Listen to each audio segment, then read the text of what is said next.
Are you ready? It's the Roundtable with me, Robert Bannon. Welcome to the Roundtable, everybody. My name is Robert Bannon. You're listening to us on Broadway World, the Broadway Podcast Network, iHeart, Spotify, everywhere. Total world domination is what we're going for. You know who else is dominating? See that transition? Do you know who else is dominating music right now?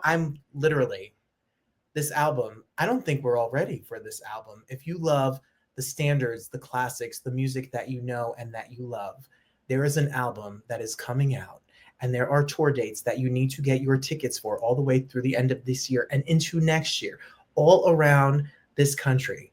This next artist is stunning. And the people you love, like the people that you love, like Michael Bublé and John Mayer, and they love her. So you need to love her too, because they know what they're talking about. The one and only Stella Cole is here. Welcome to the Round Table. Oh my gosh, what an introduction. I'm blushing. Stop. This is all true. It's all true things. It is, I You guess. know that I first heard you singing Uptown Girl, okay, I love that. Yes, PMJ. at the Postmodern Jukebox with Scott and the whole team. And your voice, you say, who is this person and where is it coming from? I'm so glad you liked our Judy Garland rendition of Uptown Girl. I am obsessed with your rendition of every song that you sing. Thank you so much. That's so sweet. Where are you from? Where were you born? I was born in Champaign, Illinois. Not spelled like the drink. That would be so much fun. But Champaign, Illinois. And I grew up in Springfield, Illinois, a really relatively small city in Illinois. Like the Abraham Lincoln place. The Abraham Lincoln place. Yes, well done. Yeah, and I live in New York now, but the Abraham Lincoln facts are all, in my roots. I actually don't know that many facts about Abraham Lincoln. I totally shouldn't have said that. I'm like, name one. I'm like, oh my God, I actually can't. Well, I'm in Detroit, so I'm in the Midwest right now. I could throw a pebble and maybe hit Illinois. Yeah. And what I love about it is that you don't have to be from New York or LA to sing Great American Songbook jazz, and you could. It's everywhere. So where did you fall in love with this music? Like what did you hear? Where did you find it? Yeah, it's a good question. I confuse people, I think, because I'm, in my mid-20s and people are expecting me to be much older than that, given that I sing all these songs that were, written 70 years before I was born or something like that. And yeah, my first introduction to this music was when I was really, really young. It was when I was 2 years old, I saw The Wizard of Oz for the first time, and I absolutely fell in love with it. I don't remember, I was 2. My parents say that I asked to watch it every single day for over a year, like obsessed. I had a little Dorothy costume. I had little ruby slippers that I wore around the house all the time. My third birthday was Dorothy themed. Not Dorothy themed. It was a Wizard of Oz themed, and I was apparently upset because they put Dorothy on the birthday cake, and I wanted it to be the Wicked Witch. Which, don't you love that for me? So diva at 3 years old. Yes, as you should. Exactly. So yeah, that was pretty important to me. Judy Garland and her voice and that music, and they started showing me other movies like Singing in the Rain and The Sound of Music and Meet Me in St. Louis and Mary Poppins, and these are all still my favorite movies to this day. Nothing about my taste in that way has changed. And I just was obsessed. I was memorizing scenes from these movies at such a young age and singing the songs like when I could barely even talk. So it was just something in my soul. Loved these movies. What do you remember as same? I mean, I was from Jersey, and my grandmother was like obsessed with Sinatra and Dean Martin and Sammy. And you just grow up falling in love. And the Broadway canon, which is why we're here to talk about an album, everybody, while we're talking, and it's called It's Magic. And when this is out, it's got such an incredible lineup of songs on it that range from Broadway to pop to things that you would be surprised would be on an album of this genre and style. So when did you decide, like, I'm not just gonna like Judy Garland, I'm not just gonna sing in my house to a hairbrush? Like, this is your career. Like, this is it, baby. You're out here singing now. I know. I kind of still can't believe it's my job to like go to all these amazing cities around the country and around the world and just like sing these songs for people. I can't believe it's real. It's beyond my wildest dreams. But actually, it's I have a very deep connection to Broadway and to musical theater because that was what I was obsessed with in middle school and in high school. And I was, watched all the like behind the scenes vlogs on like Broadway.com with Phantom of the Opera, and like was obsessed with Sutton Foster and Jonathan Groff. And like, I was obsessed with everything Broadway. I lived in Illinois, had never been to New York. I don't think I had a concept that Broadway was actually a real thing, but it was always my dream to like go there and be on Broadway, because I never dreamed actually I'd be a recording artist. I just didn't think that was going to be a real thing. And I can't believe it is. Anyway, yeah, I love musical theater more than anything. And now you turned it into your job to be a singer. Was there a moment that you realized something hit? Was there a break? Was there a viral moment? Was there something that you say like, okay, we built some traction here? Yeah, absolutely. Well, I went to college at Northwestern outside of Chicago for musical theater, had another major and a minor, and studied a bunch of random stuff. But actually, I got really discouraged in the musical theater program. I was a bit different and sounded different than other people, and couldn't belt super high, and didn't like pop music. And I was just a little bit different. So I had actually quit singing, or quit taking it seriously at all, by my junior year of college. Singing made me really insecure, and my voice lessons made me cry, and I just hated it. Because I was trying to be a pop singer and trying to sound like somebody I didn't sound like, trying to imitate other voices. And so COVID hit when I was a junior in college. And I took a semester off of school and moved back out of my college dorm, back home with my parents and my little brother and my dog. And I started rediscovering these old movies and rediscovering how much I love these artists. I was listening to this Doris Day interview one day with Terry Gross, and I was in my car listening to this interview, and I had to pull over because I was just like crying, being like, oh my gosh, I love this music. And I was just remembering and just thinking to myself, why did I stop? Why have I stopped doing the thing that I love the most? So it was actually my dad that encouraged me to post singing videos online and get back into it. And at first I was so embarrassed and so worried my friends were going to see the videos, but I started posting them. And a couple weeks into posting videos every day, I had this video of a Stephen Sondheim song. I was singing Everybody Says Don't. And to this like karaoke track, and it got like 200,000 views or something. And I was like, what is going on? What in the world? So I think that was like the first moment of like, oh, this is what's happening. All the singers out here like myself who post music to social media, don't you just want to push her off the screen, right? How dare you get 200,000 views with a karaoke track? That's my bad. The rest is history. While we're talking, everyone, StellaCole.net is we can go to the website and you can find out more information and all the tour dates. We're going to hit about the tour and the album in a minute. And then you could also be following on Instagram at Stella K. Cole, where you can find all the information about what you're up to, and we'll be following as well. So you had an album out, you put out an album, and now you have a new album. And this new album that's coming out. So there's music you could stream right now, and there's music that you're about to be able to stream. The new album, It's Magic, coming out. How did you pick these songs? It's a great question. I love this album so much, and I've never been more proud of anything I've made. Every video I make, I'm so critical of myself and such a perfectionist, and this like lives up to my own standards for myself, actually, which is revolution. That's never happened. So I'm very proud. I'm very excited for people to hear it. And the repertoire of this album, actually, I wasn't sure what direction I wanted to go. And I just put out my first album last August. So it had only been like 6 months or something when we recorded it, 6 months since I had released the last one. And I was thinking about putting all these different songs like Cry Me a River and these very moody, like Julie London type things. Mm-hmm. And it just wasn't feeling right for some reason. I was gravitating toward all of these beautiful love songs and all these sort of happier, more dreamy songs. And I decided, to lean into that instinct and that I think it makes sense for this moment because, there's so much chaos going on in the nation and the world right now. And I think what I look for from this music is comfort and joy and a sense of escapism into this sort of dreamy, old Hollywood magical world. And I always use the word magical, and I'm like, shut up, that's so cheesy, but it is magical, It's you know.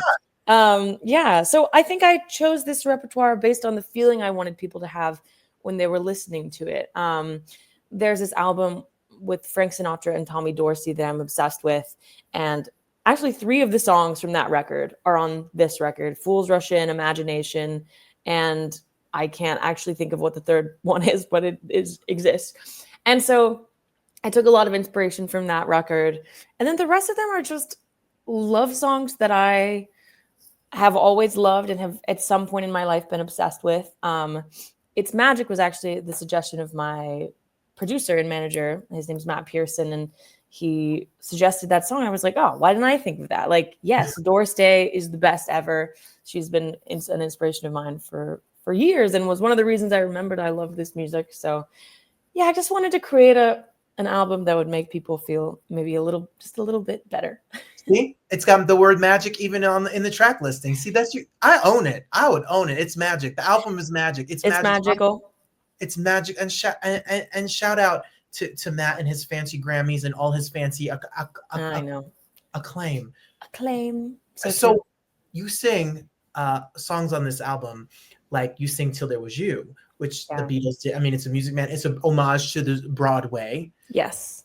I have such interesting memories of doing Music Man summer stock in a modernized version of Music Man in Connecticut that got shut down after they modernized it without permission, where they took, like, they gave everyone cell phones and they made Shapoopy a disco number. I love it. That's amazing. It got shut down. Crazy. They came in that state said, oh, no, take the disco ball off the stage. They said there are no cell phones and no disco balls in Meredith Wilson, the Music Man. There's no electric fans in Meredith Wilson's show. When you take a song like that and that have stood the test of time, how do you find your Stella Cole originality? How do you find, is it the connection? Is it the story? Is it the arrangement? How do you get yourself, how do you find your version of that song? Yeah, well, that's a great question. It definitely is an homage to the Music Man. Again, musical theater is everything to me. And I think people ask me, there have been so many different versions. What's different about yours? And I think that every version is going to be different because it's a different person singing it. Therefore, they're telling a different story, if that makes sense. I feel like the thing that I love about this music is that the lyrics are, you can put like 50 different stories on top of every song. And I think the way that I connect to this music is always through story and through lyrics. I think it's because I went to acting school, and I really still think of myself as an actor more than a singer or a recording artist. The story is the first thing to me. And when I give my best performances, I feel like the same way I would if I was in a play or in a musical, like you're just so wrapped up in telling that story that like you sort of black out and then the song is over. That's when I feel like I've done my best work. The only difference is that in acting, you'd usually be playing someone else, and it's like telling these sort of personal stories of my own life and emotions I've felt through someone else's words. So yeah, still think of myself as an actor. I think that we're talking about the album, everybody. August 22nd, make sure you are ready for it to come out and be ready to stream it, buy it, get prepared to listen to it, and make it a part of your end of summer playlist into the fall for sure. I think that a lot of times, as a note, as a singer, would be, you have to connect to the music. Being an actor and finding your way in, like Liza Minnelli says, every song is a monologue and there's a story. I think that that's such a great hint to find your own truth into the stories that you tell on this album. Mm-hmm. So the album comes out. You have this incredible track list. You have this, shout out to Decca Records. Talk about a legendary record company. Oh my gosh, yeah. For this music. Amazing. What's it been like to work with them and the litany of, they know what they're doing. Oh, it's been unreal. I mean, that's been like my dream company to sign to. They're sort of the only labeled, the Decca Verve label group is the only company still around, and it has been around since the greats and all of my inspirations were making this music. So, Ella Fitzgerald and Louis Armstrong and Billie Holiday and Judy Garland made a record for Decca. So it's been unreal. I definitely cried some tears of joy signing the contract. And a lot of people say a lot of things about major labels these days. And how important are they, etc., which I totally understand. But my experience with Decca is that the people there have just been so music forward and music first, and not about like, oh, we have to make everything viral. They really care about it being good music, and the support they've given me. You know, you've shown those photos from the album cover shoot, and that's something I would have never been able to pull off without them. They've made all these beautiful lyric videos for me and created all this social media content, and it's just been so amazing to have a bigger team on my side while we go into trying to get people to know that this record's out there. Yeah. Well, speaking of your team, Alan Broadbent, who is, if you know, speaking of Grammy-winning superstars, if you like Natalie Cole, if you like Diana Krall, if you like that music, some of the greatest music ever, then you know his music. What is his contribution to your project, and what's it been like to work with him? Alan is everything to me. He's just the sweetest and nicest man ever, even though he's like a genius and just feels like he's living in a different world than me musically. But it's been funny. I was very intimidated at first by Alan's musical knowledge and genius, and he's so freaking good at the piano. And I actually, in talking to him, he orchestrated my last record and my Christmas album as well. And in working with him for the third time now, I realized he actually communicates in the exact same way I do about music, which is like through emotions and through, talking about where the string arrangement should go until there was you. I'm like, oh, well, the first moments feels like you're like standing really close to someone, like talking to them. And then in the bridge, you're like looking all around and it's the fields. And like he thinks about music in actually the exact same way. He just maybe knows a lot more than me about some stuff. But yeah, we're just so on the same page. He sent me the demos for these string recordings. You know, it's like these electronic strings that he like plays on the piano. And they sound sort of awful because they're electronic strings. But I remember I was listening, the first one I heard of the demos was Till There Was You. And I was sitting, waiting in the doctor's office, one of my least favorite places to be. And even though they were electronic strings and I was in the doctor's office, I was so moved by the string arrangement for Till There Was You. Without vocals, without lyrics, I started crying in the doctor's office. He just like, his music touches me in a way that is sort of, just so deep and so emotional. I'm so lucky to work with him. Well, spoiler alert, it's his music, but it's your music too. I mean, you guys together, your voice and what you bring to it and your musicality with his is going to make this a really special project for everyone to listen to.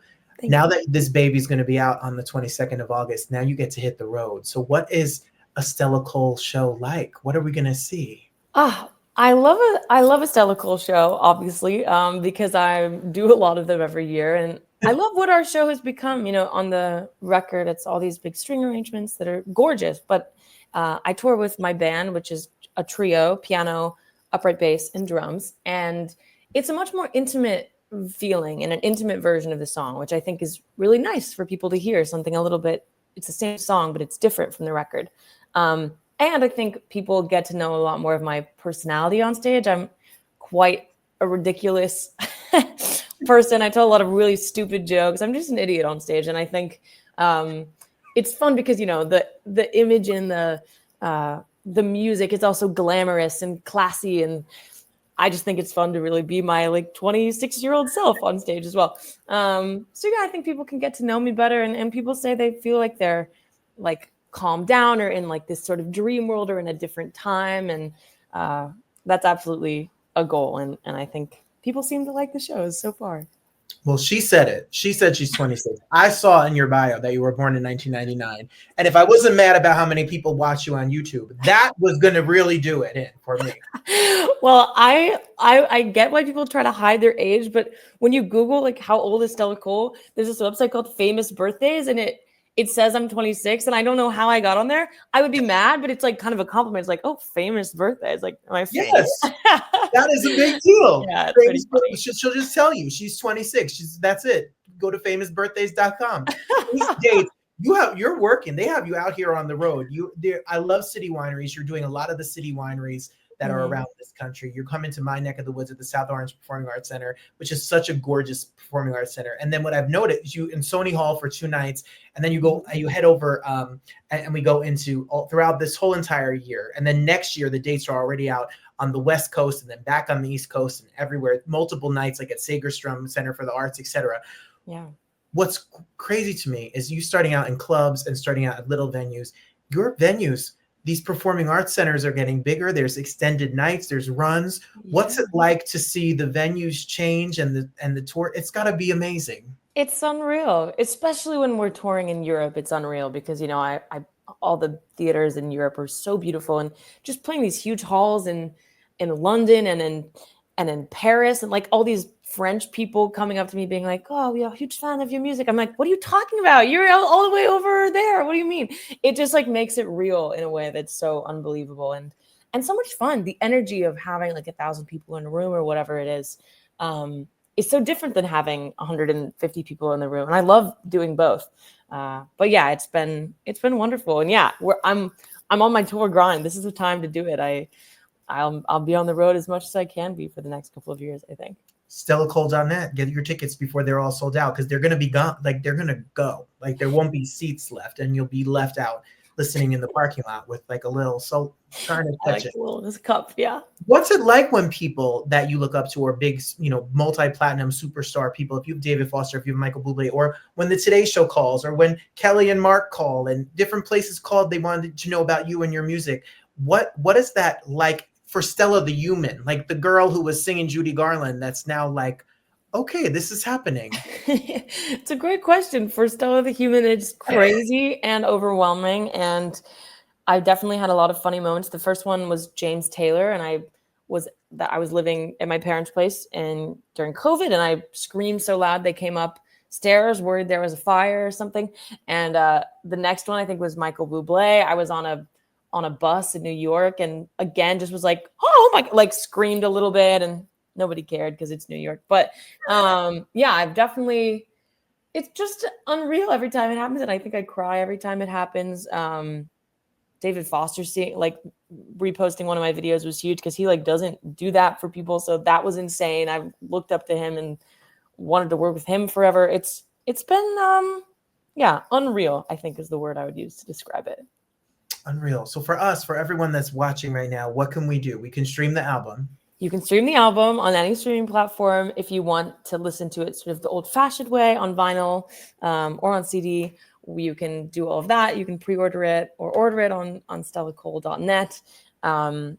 And you can look at my tour dates, and if there's anywhere near you, or a little a little drive from you, car ride, then come out to a show. I think we're gonna have a lot of fun. To a show. And if you're listening, you can hear the lead single, "Say It," is out now. So if you want a little sprinkle, a little taste, a little magic.